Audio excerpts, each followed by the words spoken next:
I think this is not just happening within the media. I think innovation and disruption is actually happening everywhere. Everybody's a creator today. People are, as Aldous Huxley said, people are like perhaps entertaining themselves to death by just looking at reels or YouTube shorts or I don't know what. So you have to really think about repositioning journalism and news in people's lives and ensuring that that is winning. Today you've got to appeal to all senses. The reading habit has come down. There was a time when 8 out of 10 people would read, let's say, Mint very closely, right?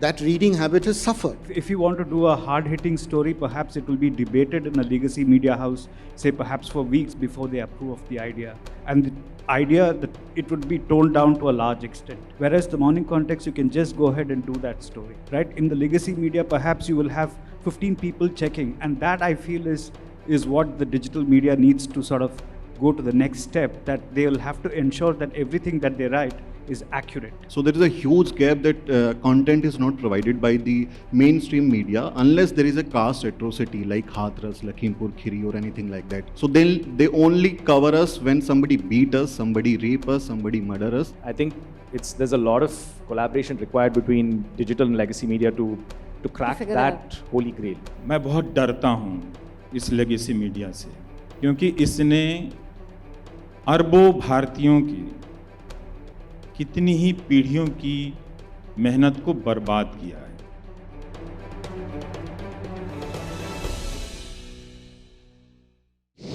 Hello everyone, so good to see you all. I hope you've been having a great time at the Media Rumble and some really engaging conversations over the past 1.5 days.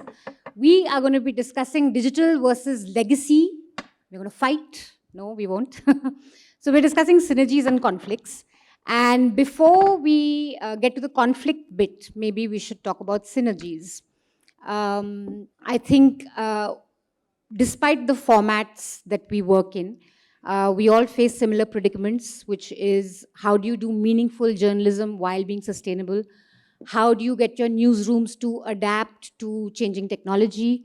And how do you innovate to stay relevant? So I think my first question is going to be to all of you. I'm just going to throw this at you because you all come from diverse backgrounds. You've been with legacy media, but you've all started up now. Nikhil, of course, you're consulting with the Mint, but you speak here for yourself. So anyway, my first question actually, I'm just going to, why doesn't Indraji take this first? I want to ask each of you one thing that you think mainstream media should learn from digital and one thing that the digital media should learn from mainstream. Thanks, Manisha. Great to be here. I'll handle this a little differently, Manisha, with your permission, because I've had a leg in legacy as well as now with a new digital brand platform. I don't think life could have been more different. When I was building the India edition of Forbes in 2008, we, I think, put together a team of 45 people in less than a month, right? Great brand. People wanted to work to build out the India edition of Forbes. I think 90% of the work we did was largely print, right? Yeah. And we were competing in the business magazine genre, as it were, right? Today, when I look at what we are doing at Founding Fuel, we have a very small team of about, I think, 6 or 7 core people, but we built a very large extended network of contributors, many of whom are not professional journalists, but thought leaders in their own space, whether it's in management, strategy, entrepreneurship, impact investing, even climate change and the earlier session. So it's quite different in the sense that the economics of the business and where we are in terms of a matter of a decade, things have fundamentally changed. We can't afford large newsrooms anymore, so we've got to creatively address the issue of how to build teams and how to have, not bust the bank in terms of building a large team, but do more with less. Yeah. Right? Much the same, there was a time when we used to produce a magazine every fortnight with at least 40, 45 stories. Media's gotten unbundled with digitization, right? So we've got to adapt to that. We're putting out about 5, 6 very deeply researched, reported stories now every week, right? That's very different from what we used to do at Forbes India. And a lot of those stories are can be read, it can be listened to, and also watched. So in right? all formats. Fundamentally changed, Yeah. right? And we've had to adapt and equip ourselves for that. The entire team and the extended network that I referred to, many of them are thought leaders, they've all adapted as well. There is this myth that we're short of resources and that digital has made it very difficult to build business models. It is. Both those things are true. But I think what we now need to do is look at it with a lot more creative imagination, right? I think that's very critical. I think if we also look at the business model challenge that all of us are faced, we're talking about the whole world in binaries, right? Either subscription or advertising. I'm saying that I don't want to do either. There are ways to look at business model innovation without necessarily putting your weight on either of those two. Okay. In a week's time, we will announce a partnership with FewSense, right? Which is a platform which works with publishers around the world. And we're not convinced that selling subscription bundles, very expensive subscription bundles, beyond the point will fly in India, right? Surinder, of course, will have a different view because they've chosen to go the subscription route. We're saying let's look at micropayments. Let people choose what they like to read or listen or watch and pay for that. So you pay for a Small story amounts, or you pay for small a amounts. video? Yes. Well, not a video, it's an entire experience. Video is integrated into that experience. So that's the other difference, that we're not selling one unit of content. I think someone on the previous panels talked about, Rama, I think, talked about helping people understand the world in which we live. We've chosen a certain part of that world to address because we can't be everything to everyone. But so it's not about selling individual pieces of content, but trying to help bring digital technologies together to offer a better reader or a user experience, as it were. So I'll stop here. Nikhil, do you want to come in? Well, but you didn't tell me one thing that mainstream media should learn from digital and one that I think frugality. Frugality. No, I talked about extended enterprises. I mean, extended contributor networks. I think you can do more with less No, space. so today every newspaper or a magazine has external columnists writing for them. But tell me something, I mean, how much conversation really happens in the creative process? Zero. I mean, I write for Business Standard. I mean, happy to say that. I enjoy that column, but there is very little conversation that happens with the team. Okay. Right? In our case, it's very different. We work very, very deeply with all our contributors. The editing process is taken very seriously, the ideation, the concept. So it is proper curation. It is not just give me 800 words tomorrow, right? That's Nikhil, do you want to come in? Sure. Thanks, Manisha.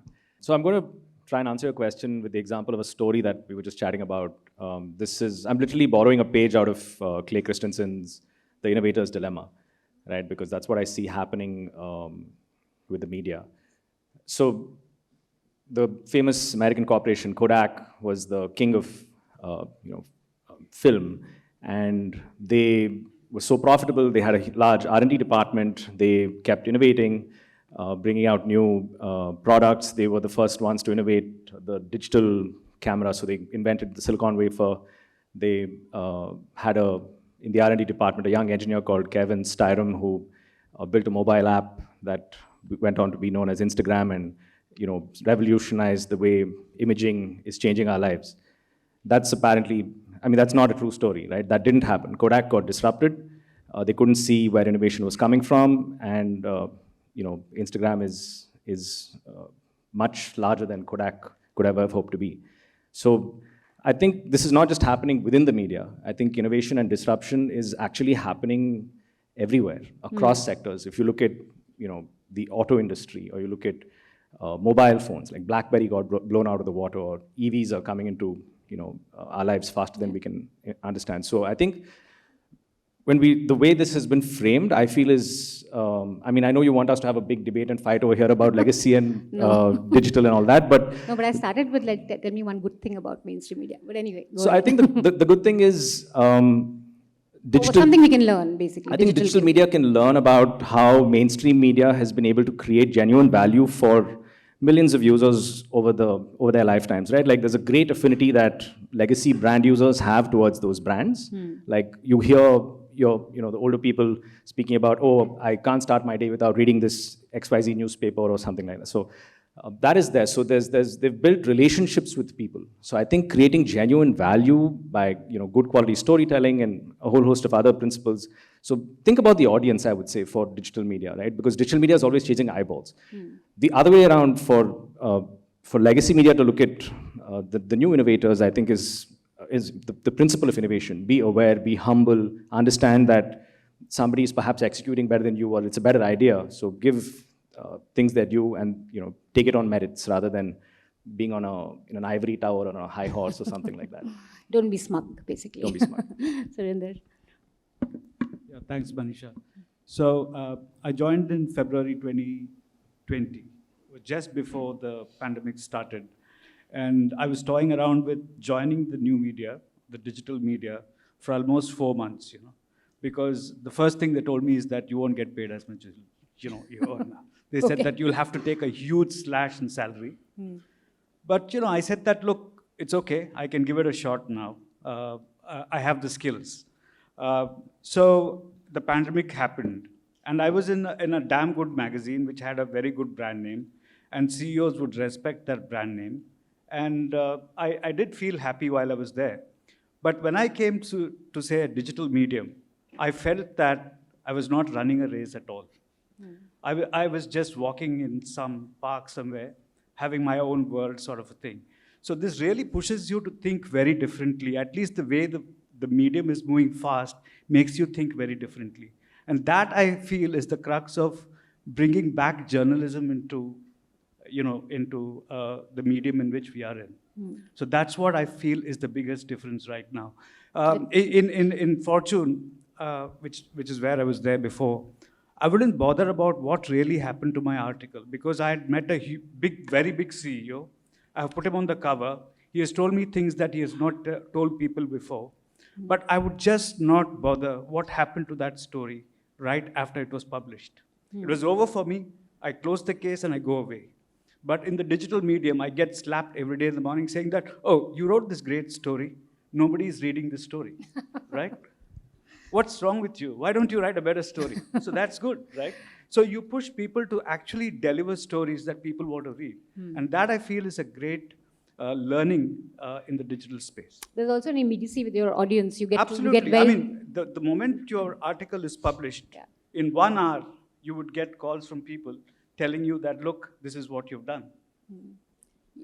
People don't have to wait for letters to the editor anymore. You can just log on to Twitter and tell the journalists. Go ahead, Sumit. What do you want ABP News and Z, your former organization, to learn from the Shudra? Yeah, Jai Bhim to everybody. And this is like a great time for me to be with the Media Rumble things and great, amazing gathering. If you ask me, like, what should I learn from my former organizations and the mainstream media, I started my career with ABP News in way back to 2014 when the great leader was emerging in India, Mr. Narendra Modi, and you know how the Indian media is working after that 2014. So when I entered ABP News, it was the election time. I joined in February 2014, so everybody was shouting Modi, Modi, and the election campaign was at its peak. And later on, when the government was formed, everybody's how media is working, everybody's aware about what is happening around. So if you ask me that what should I learn from the organizations, I would say I should learn from them not to shout. I should learn from not to hide facts. I should learn from that, not to make fool of the Indian audience. I should learn from them not to, weaken the democracy of India, and not to serve the masters in a way that you start working anti people, anti Indians actually. What Indian media is doing, I call it Television national. media. Yeah, this is what happening around. So as far as the media legacy is concerned for me, I would say that what I learned from Indian Institute of Mass Communication where I was studying this journalism, they taught us that you should just investigate what is happening around, and you should say this is right, this is wrong, and you should also talk about the people, those who are being marginalized and deprived of their basic rights. This is what the journalism is. Galat ko galat bolo, sahi ko sahi bolo. This is what you need to do. This was taught to us. So within this definition, when I look at the media experience of my being with different channels, I said, okay, these media channels are not working accordingly with their definitions. And I found the roots of my journalism to my ancestors. Like the definition, what I just mentioned in the talk, I related to Kabir, because Kabir was also telling what is happening around, and he was, raising questions for the marginalized sections, and he was trying to making the society better, which Indian media is not doing. So how the Kabir was working, how the Ravidas was working, how the Buddha was working. So this is called the legacy. For me, this is the That's media the legacy for me. Like Kabir said, "Jo tu baman bamni jaya, an kat bahena kahe na aya." तुम कैसे बामन, हम कैसे सूद, हमरा कैसे लहू, तुमरा कैसे दूध. So how the Kabir was challenging the status quo of the society, how the discrimination was being done to people. He was questioning it, and how the Ravidas was doing. ऐसा चाहूँ राज में जहाँ मिले सबन को अन, छोट बसे सब संग बसे रैदास रह प्रसन्न. So he was challenging the very basic idea of the society, which is based on casteism, which is based on the degradation of the society. And he clearly he was challenging the current regime, the current law and order. He was challenging which was unjust according to him. And for you to do that, Yeah. it was important to move away from mainstream television news channels and start your own YouTube. True. So this is like I'm coming to that point. So I take the connections with my ancestors and how Baba Sahib Dr. Ambedkar started his Mook Nayak in way back to 1920, and how Periyar Sahib, Kashiram Sahib, they all started the newspapers and magazines for their own people.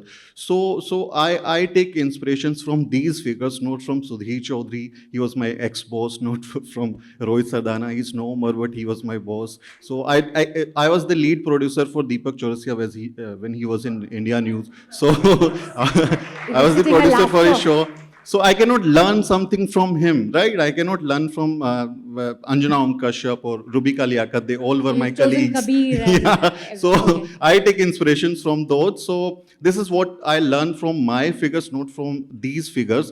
And we can, learn also something from these mainstream media. You guys call it mainstream media. We call it Manu stream media, because 90% of the people are from particular communities only. That's what our past survey also So yes, as far as learning is concerned, like you can learn the technical things, like how to, make your presentation more good in a way, not like Sudhir Chaudhary or Deepak Chaurasia, but in a good way. The technical aspects Technical of- aspects you can learn from it. Like when I entered, I learned a lot of things. I had the perspective building. I had the, skills. I learned so many things: how to do reporting, how to video edit, how to fact check, how to, have different kind of areas of journalism that you can learn from these things, but not the way how Indian media is working. So I cannot learn from them right Okay, now. great. I have a different experience actually. So And I, completely valid. Dajit, so Nikhil was talking about one thing that mainstream media has it going for it is the trust and the brand recall value that it's built. And that is true in some ways, though we can challenge it with the kind of work that we do and the kind of work Sumit has talked about. But they have this enormous advantage of the massive reach that they have, the legacy, the recall value. How can digital compete with that? Or is it even important to compete? Or is that just not even something that we should? I think that's the fundamental question. Should we be competing on Okay. reach? Yeah. Because I think one of the things that we'd all have to be careful about is that digital distribution makes us lazy. We believe that we can kind of reach the entire world. We lose sight of the fact that you're creating with someone in mind. And if you're trying to be everything to everyone, the chances are that you'll appeal to no one, right? So I think that's the philosophy with which we've kind of approached Founding Fuel. We're a niche platform. We have no ambitions of competing with Fortune or Forbes or any other business platform, or Your Story for that matter. we're very clear about the kind of profile of users we'd like to appeal to. So that's one, right? So let's not get greedy and start believing that in 7 years we'll be able to match the heft. Having said that, one can clearly see dilution, serious dilution in quality of the mainstream media brands that we just discussed, right? They're increasingly becoming irrelevant because they're no longer able to work with large teams, which was a situation, let's say 5 years ago. The cost of talent itself is becoming prohibitive. But more importantly, I think the whole challenge of being able to hold on to your best talent, especially post-COVID, has become a serious issue. It requires some serious soul searching. I don't want to name it, but if you look at some of the biggest business brands in the last couple of years, they're kind of losing people every day. There is a fair amount of disillusionment because I think Chartbeat and tech tools have replaced news setting agendas. The editor and the editorial team's responsibility was to be very clear how you're going to serve your audience. And you could, in some ways, without having to, kind of be everything to everyone, decide in setting your own news agenda. One is not seeing that. It is driven by Google SEO results and all kinds of other nifty tech data analytics, which is hijacking the old school way of looking at building a news media brand, right? I think it's worrisome. I think we need to push back. It's not as if we don't look at data ourselves, but that can't define our newsroom agenda, right? That's one. Also, I think storytelling itself is changing. The point I made right at the beginning that today you've got to appeal to all senses. The reading habit has come down. There was a time when 8 out of 10 people would read, let's say, Mint very closely, right? That reading habit has suffered, right? Either because today's generation would much prefer watch a video or listen to a podcast. So we've got to change the way that we serve, right? And I think mainstream media is a bit hard-pressed to do that in an integrated manner. I'm not saying that they don't do morning podcasts at Economic Times, but one isolated podcast is not necessarily going to change the game. You've got to bring it all together sometimes in telling a story. And we do that on a regular basis now. Most of our stories, you'll find things that you can listen to, you can read, and also watch, right? I think that skill building will happen. I'm sure that it's not rocket science, but it's still work in progress for most mainstream media brands. Some people are doing it well. Also, I think the whole idea of overwhelming the reader, I mean, I don't want to name again the brand, but nowadays I've started getting invitations for events twice or thrice a week. How many such things am I going to watch? So I believe the philosophy is less is more, right? You've got to pick and choose. I mean, if you're going to overwhelm readers, and I heard a presentation which I think Surinder was also exposed to by a publisher, a leading publisher, who said the biggest problem that he's trying to solve is lack of loyalty. And what is the data on that? That most of his readers are not even reading more than 2 stories in a month, right? So how does he get people to read more? I think it's a wrong framing of the problem. If you stop allowing traffic to determine your editorial strategy, you will probably be far better off than trying to compete with Google and Facebook and get advertising on board. I think the advertising market for digital is broken. You're going to end up picking up the crumbs. 80-90% of that digital advertising market is with people who always have a head start because they're a platform, right? So Facebook and Google is always going to be better than you. Right? Okay, so Nikhil, while we look at digital versus legacy, there's also a big sort of a tussle within mainstream newspapers or mainstream organizations between digital and the primary product. So like in a newspaper, for example, when I joined the industry like in 2009, the newspaper guys were the guys who were really like doing the work, and digital was like, okay, whatever. Some team on the side is doing something. So do you still see that tussle within newsrooms, especially given the kind of things that Indrajit is talking about, your audience is changing taste, you having to chase numbers in some ways, which I think is also a concern for digital entities. It's not just something that mainstream media chases, but also I think digital entities also think about numbers quite a bit. It's just a function of how things are. Oh, absolutely. I think from my vantage point, I'm able to see a lot of legacy media organizations struggling to understand what's going on with their audience.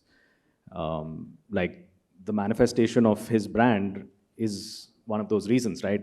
Mainstream organizations are not perhaps giving the sort of articles or news or content that Sumit's brand is able to produce. Or in his case, which is a more niche product, there is a certain elevated intellectual need that is not being met by the brands that we're referring to as mainstream or legacy.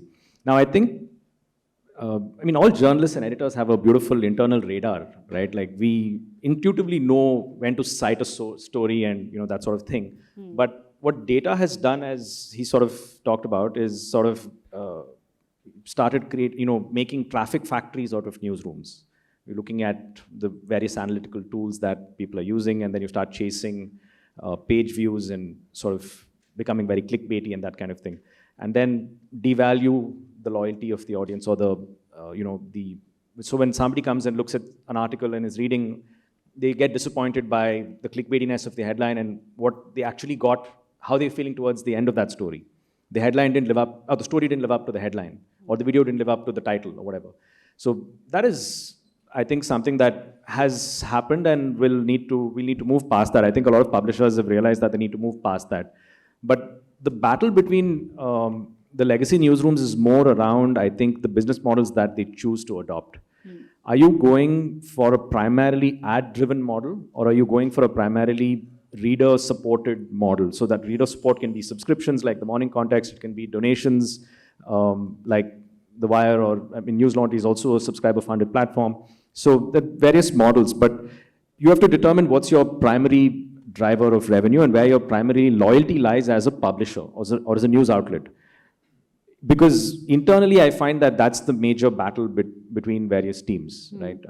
Across legacy media. And do you see any change in that, this battle between what's your primary revenue going to be? I think, with larger organizations, it's more complicated, but with smaller organizations, I think if the leadership takes a call that, hey, we're going to be primarily reader-supported or reader-funded, then it's easier. Or if it's purely ad-driven, it's fine.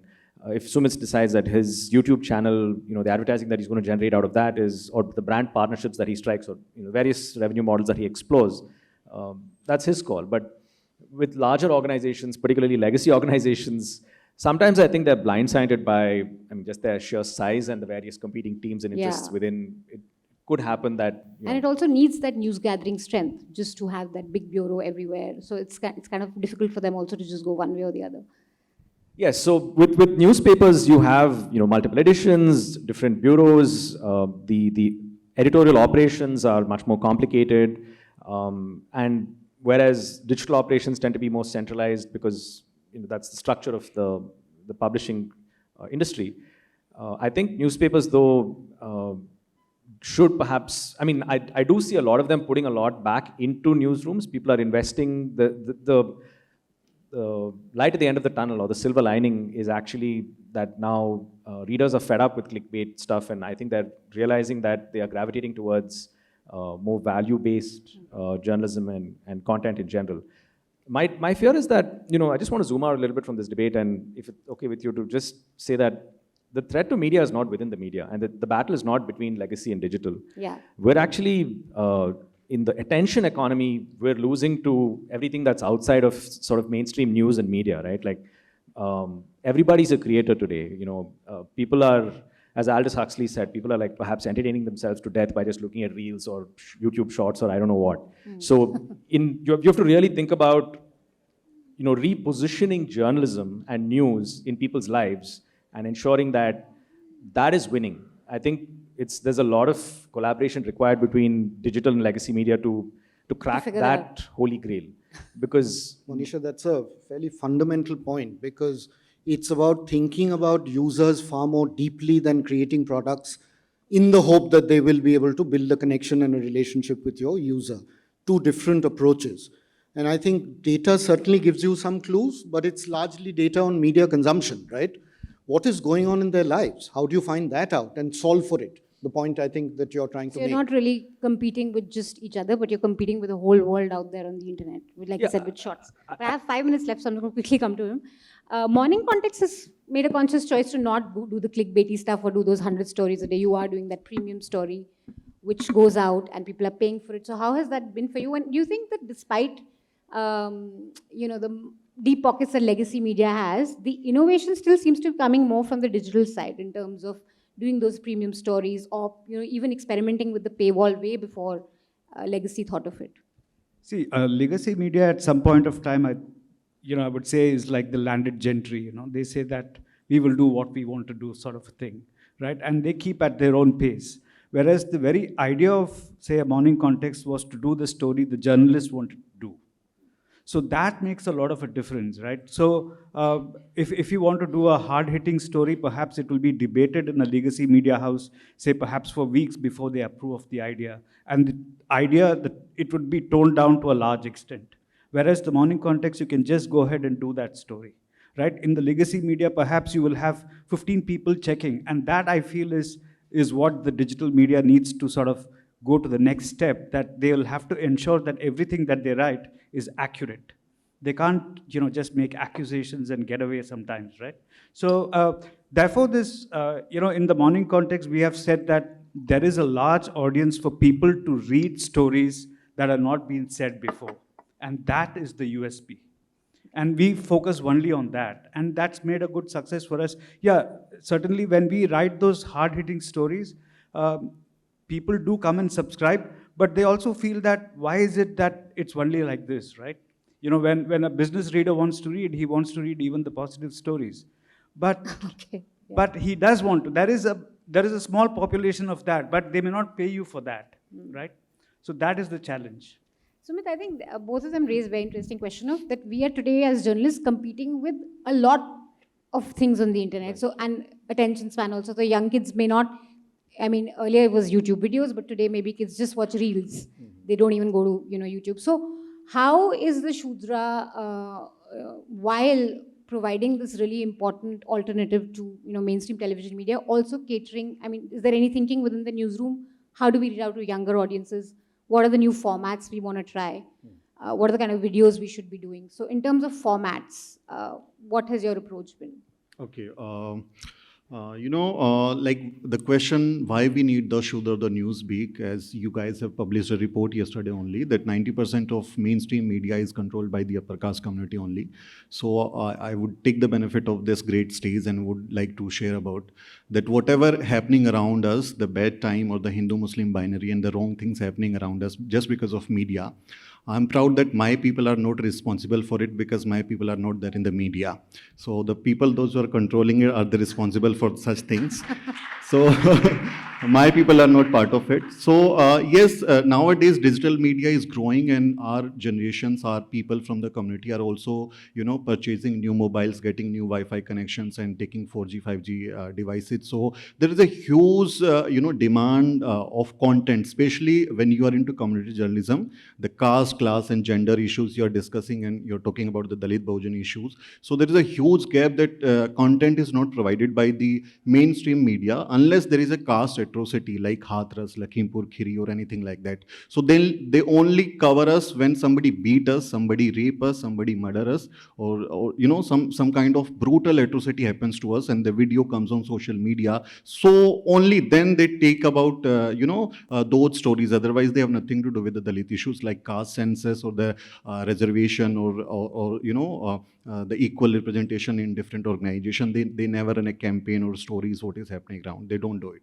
So we also provide content to our community. We also discuss about the atrocity, but meanwhile we discuss the issues which are important for our community and people take it very they welcome it because nobody is doing it, right? Other organizations are not doing us. Some digital media are doing, just because I believe that there is a huge market of the Dalit, Bahujan, ST, OBC, because now numbers of people from these communities are coming on internet, they are running social media handles, and they are kind of opinion maker or influencers on Twitter, Facebook, Instagram. So there is a huge market. So other digital media are doing it for clickbait, otherwise they were completely ignoring us. So now, yeah, there is a market. So you just publish a video or a story related to our community, so a lot of people will come on, click on them. So there's a clickbait issue with the digital media thing.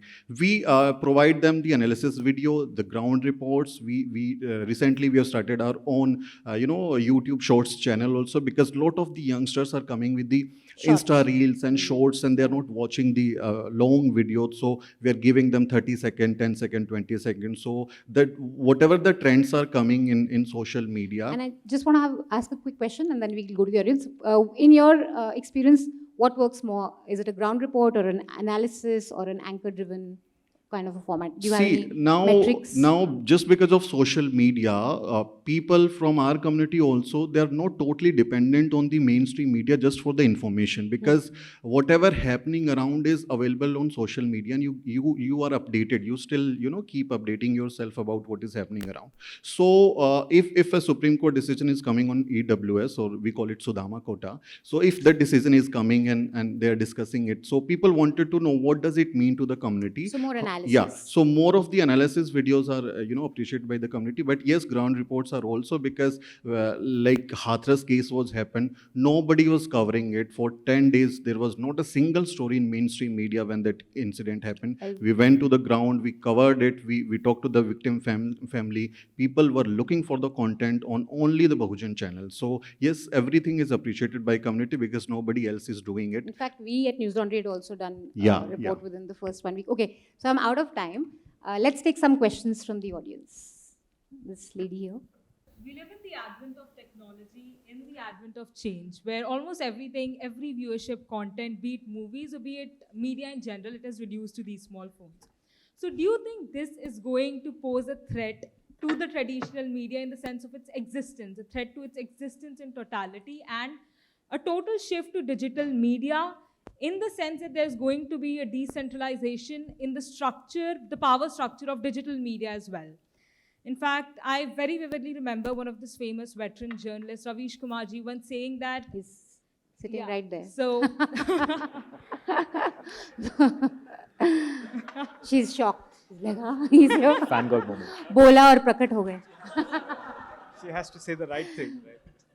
Now you better not criticize him. Yeah, So, so I yeah, remember go ahead. saying once that even when it comes to, if there's a change in the ownership or any other thing, if there's a change in the mode as well, all it requires is two things for true media to exist. Number one, a mic and a camera, and the other one is instilling a true sense of journalism.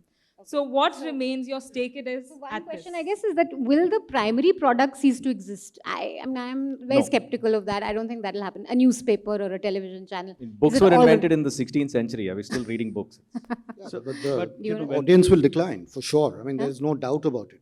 Audience will? It'll decline at an alarming rate. I mean, there's no doubt about the fact that newspapers are going to be under threat. The new generation simply doesn't, my daughters at home, they don't even look at it. Forget about, so let's not escape the fact that, I mean, we're looking at a fairly sharp inflection point. But I'm not entirely sure we're well served with 20-second, 30-second short videos. I know that's something that media tends to do, which is to see that consumption's going up, so let's try and cater to that. I think there is reason to pause and see if there is, on important issues, if there is a better way to present. We've all got to be better at it. Surinder and I have been magazine journalists, so there is a tendency to write 3,000 words at the drop of a hat. You can't do that. You've got to be able to tell a story well, and as I said, we've got to use all tease all the senses. Read, watch, listen. I mean, we can't kind of at this point in time just hammer out a 1,000-word story and expect people to read. You wanted to comment? It's not going to happen. No, sure. I just wanted to say that you know, when the medium changes, the content just moves from one medium to the other, right? It will move from the newspaper to the phone. It's just what has happened to, say, video games, right? Most people play video games, and it is not lost at all. It has all come to the phone. And we're not given up on games, and in fact, it is increasing, and video game companies make a lot of money. So I don't think that the game will change. The medium will change, and you'll have to adapt the content to the medium. So in the morning context, people still want to read those 2,000-word stories. And we, and for several stories that, you know, we get about 15,000 people who view stories and read those long 2,000-word stories, right? So that audience exists there. Next question. There is a trend in United States that legacy media companies like Disney, which owns ABC, has brought a sizable stake in digital media companies like Vice, and also I think Comcast now is the owner of Vox. So do you think that this trend will also come over into India, where legacy media companies may acquire digital media companies? Thing is that legacy media companies run marathons in terms of running businesses, right? They have lots of money, and there are lots of parts of their business that don't make money, but they still have those companies, right? So when the push comes to shove, digital companies, they don't make money, will be acquired by legacy media companies, right? Unless they are able to cut costs and be profitable very quickly, legacy media will swallow digital companies, and that's how they will turn into digital companies too. Okay, Abhinandan. That's assuming legacy is making money, but yeah. So my question is actually to Ravish, who had said he will not speak when he comes here, but when I went out, I was told, please shut down your own outfit. If you're going to set up an event and Ravish is here, आप उनसे बुलवा क्यों नहीं रहे? मैंने कहा मैं बुलवा तो सकता नहीं, बस थोड़ा एक embarrassing spot में डाल सकता हूँ. तो मैंने डाल दिया, मुझे बहुत बाहर गालियाँ पड़ी रविश.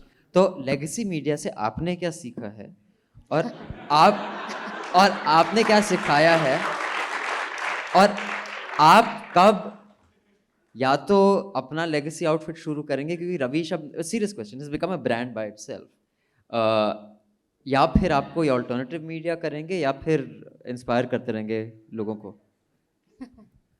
नहीं, ऐसी बात नहीं है. Thank you. नहीं, अच्छा है, मैं आप सभी की बातें सुन रहा था. अच्छा, जो सीखने की बात है, तो जो चौहान अभी कह रहे थे कि जो टेक्निकल एस्पेक्ट्स है उसके जो इस पेशे में रहने की जो ज़रूरतें हैं, उसके अलावा आप उस आइडियोलॉजिकल पैराडाइम को भी आप कंटेस्ट करते हैं या उसके प्रेशर को फील करते हैं, जो एक तरह की हेजेमनी बनाना चाहती है, चाहे वो इकोनॉमिक ऑर्डर की हेजेमनी हो या फिर वो एक कास्ट, सोशल, रिलीजियस ऑर्डर की हेजेमनी हो. बहुत टाइम लग जाता है इसको समझने में न्यूज़ रूम में काम करते हुए, और बहुत टाइम लग जाता है कि इस मीडिया के पीछे जो बड़े बड़े खिलाड़ी हैं उनको समझने में कि ये जो खेल हो रहा है वो दरअसल सिर्फ इंफॉर्मेशन के डिसेमिनेशन का खेल नहीं है. इसके ज़रिए कुछ और हो रहा है जो अपने तरह की वो कंजर्वेटिज़म को रेइंफोर्स करते हैं, और जो भी वो चेंज को डिफ़ाइन करते हैं उसी कंजर्वेटिज़म के भीतर ही, उसी दायरे में वो उसको पुश करते हैं कि हाँ ये थोड़ा सा चेंज है. दरअसल दो अंतर आप देख सकते, मैं अपने यहाँ मित्र से कह रहा था कि जो चौहान बोल रहे हैं और जो दूसरी तरफ से जो आवाज़ आ रही है उसमें बहुत अंतर है. जो दूसरी तरफ से जो नॉन चौहान आवाज़ है वो एक तरह से वो कॉरपोरेट का एक लैंग्वेज है उसको बोलने का, जिसमें हर कुछ ठीक लगता है और होता हुआ दिखता है. जो चौहान की आवाज़ है जिसमें हर कुछ ठीक नहीं लगता है, बहुत कुछ होता हुआ नहीं दिखता है, जिसमें आप जो वो रिजर्वेशन का एक छोटा सा एग्जाम्पल दे रहे थे, बड़ा इशू है लेकिन फिर भी बहुत सारे और भी इश्यूज हैं. तो अब जो कुछ मैं सीखा हूँ और सीखते सीखते जिस मोड़ पे पहुँचा हूँ, मैं बहुत डरता हूँ इस लेगेसी मीडिया से, क्योंकि इसने अरबों भारतीयों की कितनी ही पीढ़ियों की मेहनत को बर्बाद किया है. अर्जित लोकतंत्र जिसको मैं बोलता हूँ, ये बहुत अर्नड है ना। हम पढ़े लिखे लोग हैं, हमें यूनिवर्सिटी जाने का मौका मिला, यहाँ आकर बात करने और सुनने का मौका मिला। लेकिन जो लोग आज़ादी की लड़ाई में थे, कई साल तक जेल में रहे, उनकी कई पीढ़ियाँ उनके बाद स्कूल कॉलेज नहीं जा सकीं। स्वाभाविक सी बात थी ना कि अगर आप जेल में चले जाएं, अगर जीएन साईं बाबा की तरह इस सरकार की कृपा होगी तो आप 6 साल तो यूं ही सड़ा दिए जाएंगे। तो क्या लेगेसी मीडिया इस पे बोलता है? वो तो प्रो डेमोक्रेसी भी नहीं है, वो इस लोकतंत्र का हत्यारा है। इसको आप जितना क्रूड तरीके में समझेंगे उतना ही आप इस देश का भला करेंगे। ये बात मैं किसी प्रतिक्रिया में नहीं कह रहा हूं, ये बहुत साल लग गए इस बात को समझने में कि पब्लिक के कॉन्शियंस को, उसकी चेतना को खत्म करने का ये माध्यम है। ये बात हर आदमी, मेरे कह देने से आप नहीं समझेंगी, ये हर किसी को अपने अपने अनुभव के हिसाब से समझना पड़ेगा अपने जिंदगी में कि ये लेगेसी मीडिया क्या है। ये अब फुल फॉर्म में आ गया है क्योंकि इसका कंट्रोल बहुत ज्यादा है और इससे कोई फर्क नहीं पड़ता कि मॉर्निंग कॉन्टेक्स्ट है या फिर शुद्रा चैनल है या अंबेडकर चैनल है, क्योंकि इसके पास इतना पैसा है। अभी भी ये एक इकलौता प्रोफेशन है इस दुनिया का। एक सर्जन को भी आप सर्जन की फीस देते हैं इसलिए कि वो बेस्ट सर्जन होता है, लेकिन आप गोदी मीडिया को ऐड क्यों देते हैं? तो जर्नलिज्म नहीं करने के लिए जर्नलिज्म के नाम पे हजारों करोड़ ऐड दिए जा रहे हैं। तो वैसे लोग तो आवारा होंगे ना, उनको क्या फर्क पड़ता है कि कोई यूट्यूब में क्या बना रहा है या कोई स्टोरी क्या कर रहा है। तो इस लेगेसी मीडिया को अब आप यूं समझिए कि उसने अपना जो एक्सपीरियंस हासिल किया, मेरा एक्सपीरियंस अभिनंदन क्या था वो उतना मैटर नहीं करता, लेकिन इस 70-75 साल में जो इस लेगेसी मीडिया ने जो एक्सपीरियंस जनता के बीच में रहकर और स्टेट और कॉरपोरेट के बीच में रहकर हासिल किया है, वो ये हासिल किया है कि अगर वो चाह ले, उसे ऐसा लगता है तो इस देश की डेमोक्रेसी का मर्डर वो सबके सामने सबको बिठा के कर सकता है। Thank you. बाकी का जवाब भविष्य में है।